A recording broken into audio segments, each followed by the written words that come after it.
Hi, everybody. Welcome to Inside Scoop with Sue. Today we have the pleasure of being here with Esther Goetz.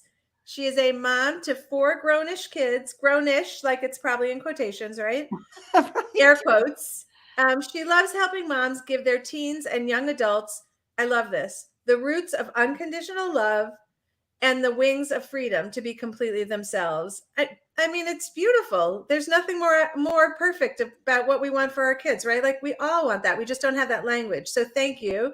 And I'm going to tell you to check Esther out on Facebook and Instagram as Mom of Bigs. She has very quickly struck a chord with moms because her Instagram account went viral. And before I knew Esther, I was paying attention to her and thinking she is very clever at capturing what I'm thinking. So thank you, Esther. All right. So today we are here to, in fact, talk about what it's like to raise a child who was diagnosed with ADHD. So first of all, can we start with at what age was he diagnosed and what was his story? Yeah, so he wasn't officially diagnosed until he was a freshman. Well, after his freshman year of college. So 18, 19. I guess he had turned 19. That was when the official diagnosis came. And the story of his diagnosis is kind of sad. I think that he had ADHD obviously his whole life, but we didn't know. And nobody else really ever even brought up that question. But he figured it out himself when he was away from home with no mom to keep track, help him out, all that stuff. Wow. So, well, let me just ask you, like, when you realize that, like, I have a story similar to that about one of my kids' vision that could, if it had been caught early enough, would have been handled differently. So, do you look at that and go, I wish I had?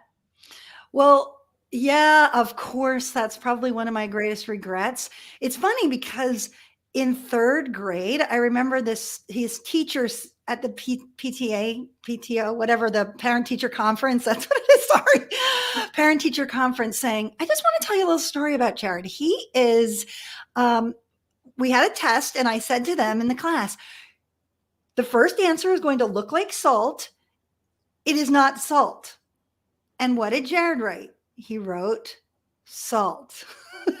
And I was like, oh, that's crazy. So I went home to him and I said, like, why did you write salt? What is wrong with you? Like, why did you not listen to the teacher? And I just assumed like he was being lazy, probably poking the kid next to him, all that stuff. And that's just very sad for me now when I look back, because I made a very bad assumption, all the wrong assumptions. And that is sort of my greatest regret. And probably my greatest regret is not that he wasn't diagnosed and got on meds, but the shame and the anxiety that came to him as a result of being like the wiggly kid, the naughty kid, the kid who couldn't pay attention. Everybody else was looking at him like, Jared, get on board. What is wrong with you?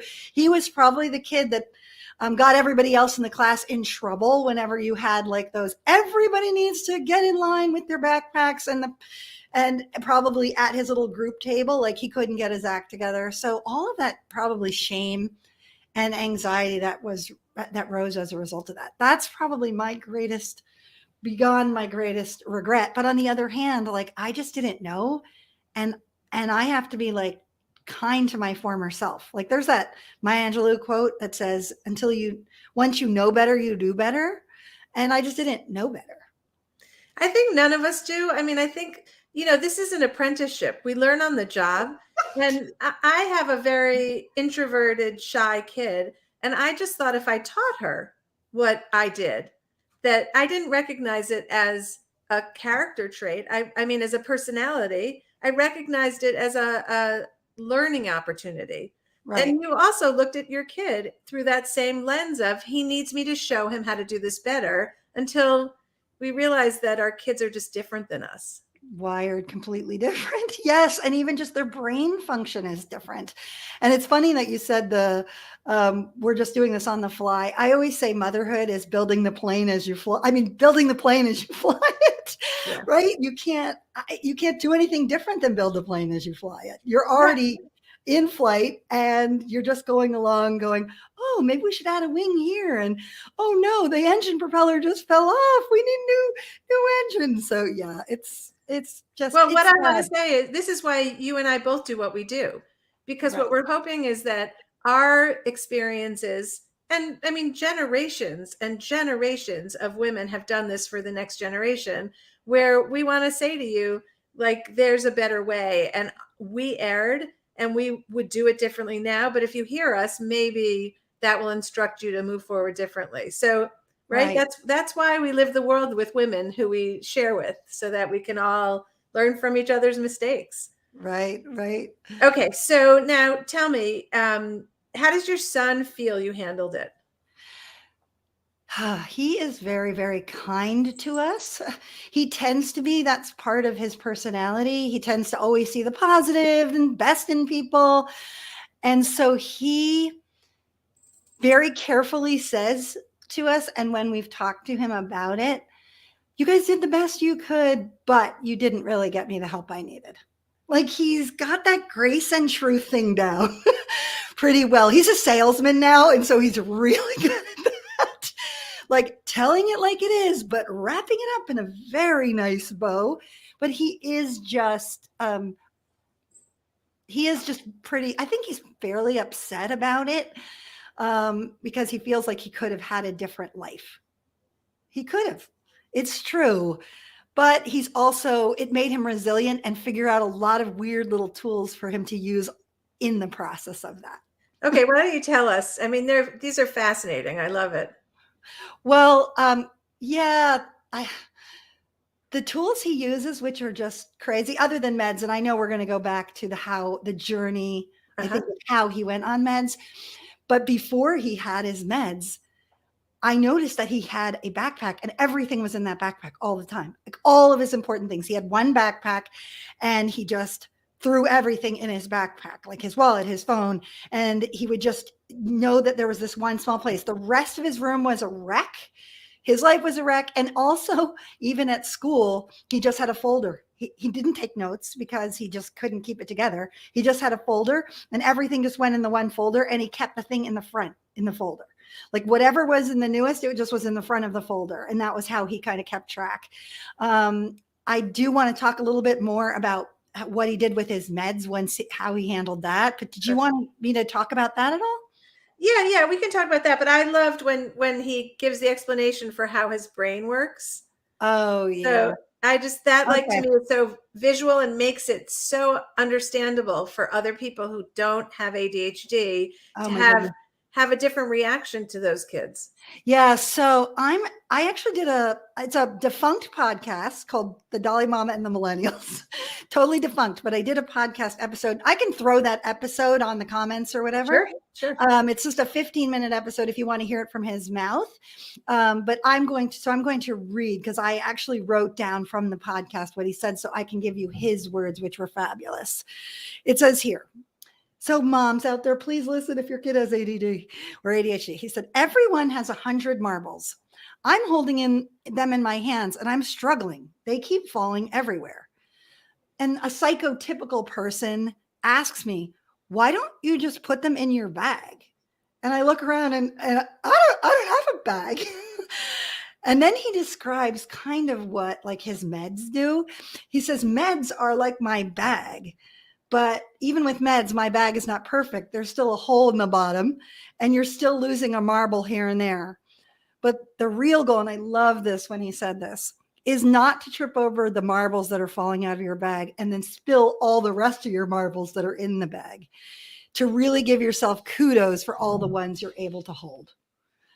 And I just thought that was perfect, because it's like we do. Like, I'm a psychotypical person and I'm able to sort of spin a bunch of plates or hold all these marbles in my bag. And he's like, oh, I don't have a bag.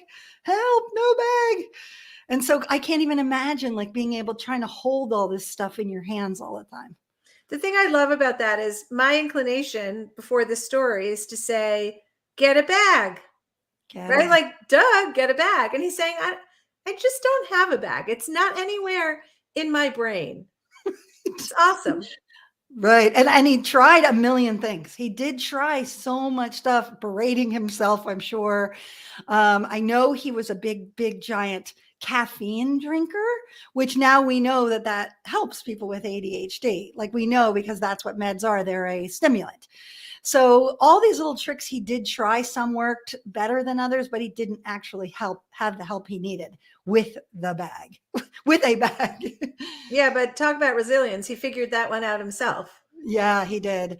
Yeah, and that's interesting because when he was, I said at the beginning, we didn't know until he was 19. And that's because when he went to college and everybody else had a bag and he was away from us, we were probably his bag for a lot of it, our house, because we were so structured and organized. And we were probably sort of somewhat of his bag, but he got there and his academics were falling apart. He just couldn't do it. And he would go to the library and his friends were like sitting in the library for like 3 hours. And he was sitting in the library trying not to look at his phone and he just couldn't do it. And he would leave. And he went to one of his friends and he was like, dude, why can you stay in the library for 2 hours? He's like, I have ADHD medication. I've been on it since I was in 4th grade. And then he said, you want to try one? And that's totally illegal. But college students do this. And so our son did use them. And he kind of, his friends sort of sparsed them out for him when he needed them, like when he was taking a test or if he was studying or doing a paper. So he did use them for the rest of the semester. And he noticed that his grades started to go up. So when he got home after the semester was over, he was like, Mom and Dad, I got to go on ADHD meds. I don't care what you guys say. I got to go on them. I don't know what to say. This is what happened. He told us the story. And I was freaked out because I know for his whole life, I had been afraid of like meds and labels and all that stuff and over diagnoses. So I said to him, okay, we'll take you to a psychiatrist. You can get tested, but you have to go to counseling. You have to go to counseling if there's any deeper issues and it's not this or whatever. And so we made an appointment right when he got home with a psychiatrist. And he told the story to the psychiatrist about what happened with him using his college friend's meds. And he was like, that happens all the time. He goes, it's illegal, but kids in college don't care whether they're doing like this kind of illegal stuff. He's like, it happens all the time. A lot of times kids don't find out till they go away to school. And they take a friend's med. And so that made us feel like better. But yeah, when his test results came back, he was an 8 out of 9 on the attention deficit and 9 out of 9 on hyperactivity. And so he needed those. And it just showed that we made all kinds of assumptions that were wrong. And he did go to counseling that summer. And that was really powerful for him and for us. One story that I'll just hold on to that. I'll say it. One story I would like to say, and it goes along with the regret thing, is I think on the 3rd or 4th session with the counselor, and he was a brain counselor. We got him with like the right kind of counselor, and he said, we need your mom and dad to come in for a session. So we went in, and the counselor, the therapist, explained ADHD to us, how the brain works, all of these things, that this kid is not lazy. He's actually trying harder than everyone else because the brain lights up for an ADHD kid all over when they watch the brain activity on scans. And so the opposite of lazy, actually. And we just turned him and my husband too, and just especially my husband, which was huge, and said, we are so sorry. We're just so sorry. And I think we cried, he cried. It was like so moving. And that was like the path then to sort of recovery and restoration of our relationship, our understanding of him, how we treated him, all of that. It was really powerful. That was a major turning point for us. It's such a beautiful story, and it's so brave of you to share. And it just makes me think about how desperate we are as mothers to have our kids be like all the other kids. Yes. Like we'll go to the ends of the earth to make sure that our kid is doing exactly what the other kids are doing when all of them are wired differently. Some with that, some with that. And yeah, thank you for sharing that. So Mhm. when you look back, um, are there any moments where you could say to other parents, these were, because you're talking about an 18, 19-year-old kid who now he's almost diagnosed himself, right? Because he got into that world of taking Adderall, and then he figures out himself how to kind of set safety nets for himself.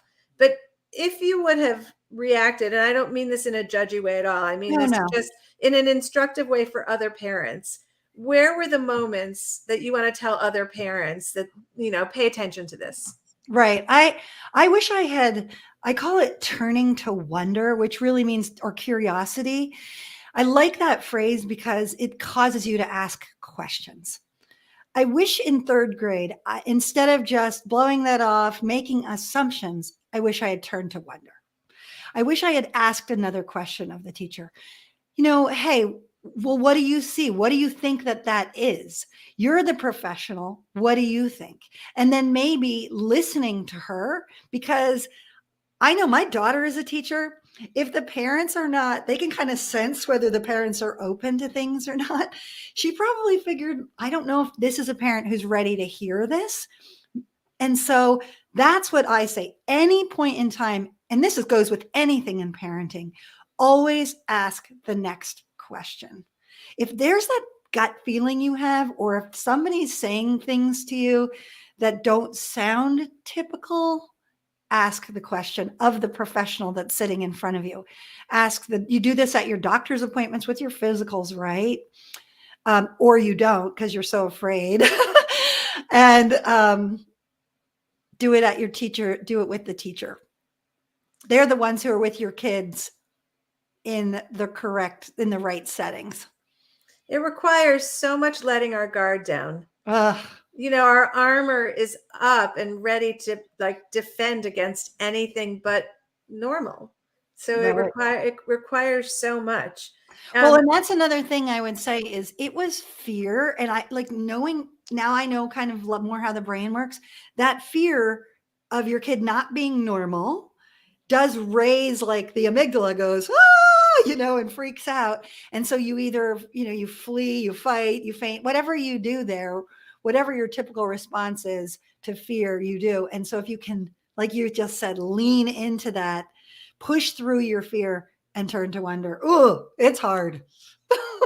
I know we're here to tell you we don't say this lightly. No, I reacted that way that summer. It was still really hard. Yeah, it is. It's hard. Okay, so my kid has a diagnosis. It gives me, I guess, a little comfort to know that there's a reason for all of that, but I find it unbearably frustrating. Like, that kid is coming home and the homework is never in the right place. And, it's so foreign to us, right? If our brains work differently. Like, just put your homework in the homework folder, right? Like, it's so easy for us. So if I'm a parent right now and I'm finding it unbearably frustrating, do you have any advice? Yes, this is my advice that I actually did myself. I went and got help. I went and got my own help and my own counseling.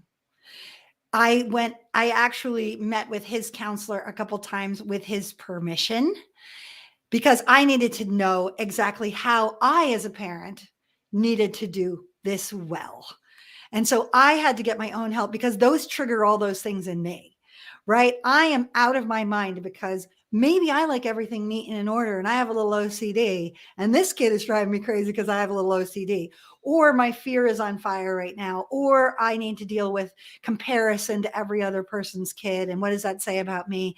So I had to deal with my own stuff. That's number one. Number two is ask your kid what they need. Here's this weird story.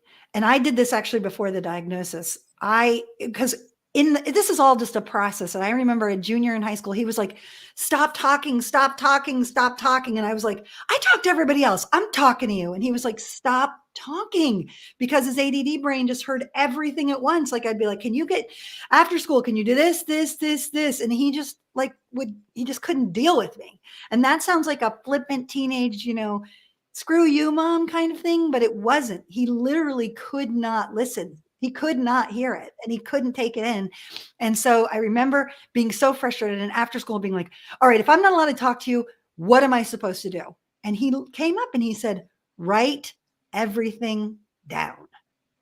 Either text me, write it on a piece of paper, write it down. And that was, and I started to write everything down. Okay.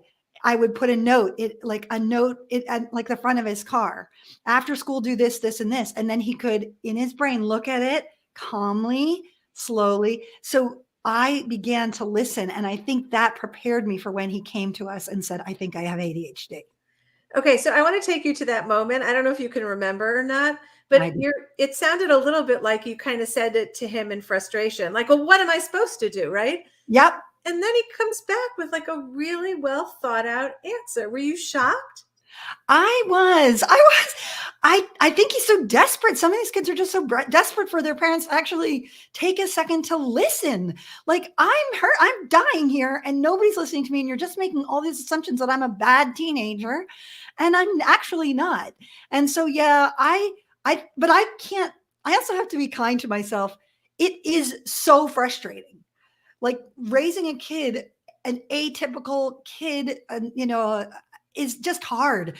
And so be kind to yourself. You're going to say, oh my gosh, what is wrong with you?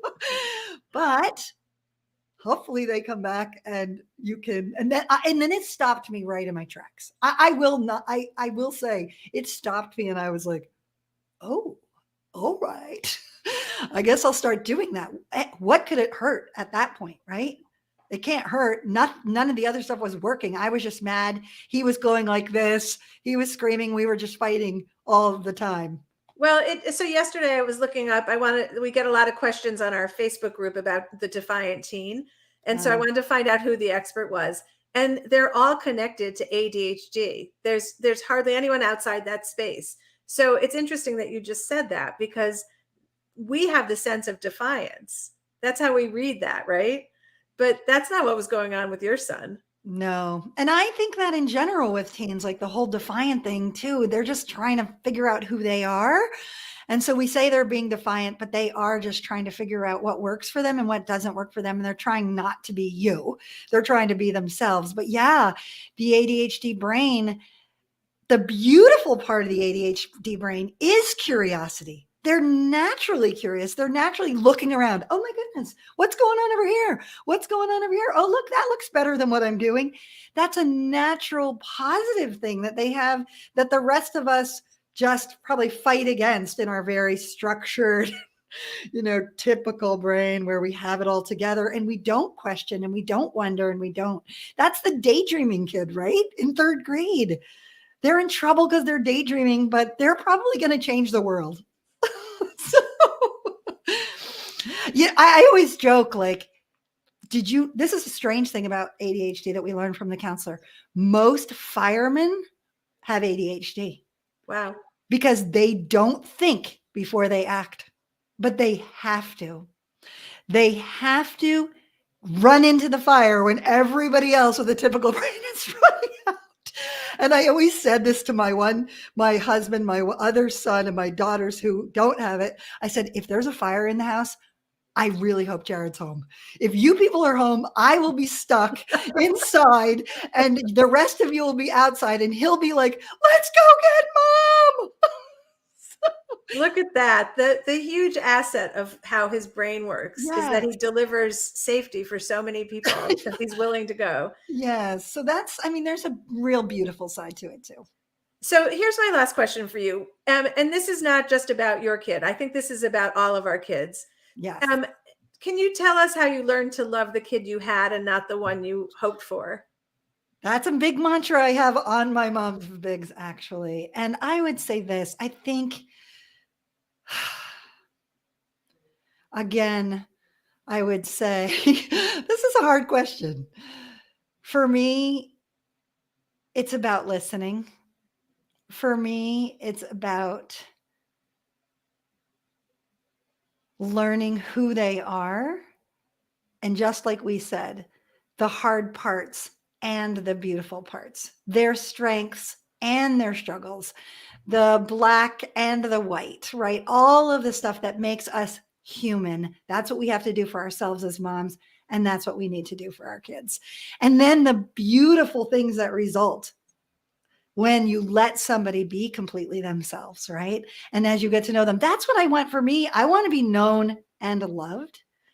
And so that's what I want. I think all moms want their kids to be known and loved, right? We all do. So yes, getting to know them is number one. And that takes a lot of listening, and that takes a lot of asking questions and turning to wonder, like I said. Getting to know them as the person that they actually are, not the one that you want them to be. And you'll find out that they're probably better and better. I know I have found out with my 4 kids, they're better than anybody else I would have ever hoped that they would be. Oh my God. Love them. That is such a beautiful way to end this conversation. I think you touch on the universal human condition of wanting to be heard and loved, right? That's it. There's nothing more than that. And we all only dream about being able to do what you're doing with your kids. So Esther Goetz, it's a journey. Yes, not sugar coated. You gave us all of it. But Esther Goetz, thank you so much for being honest with us. Thank you. Loved being here.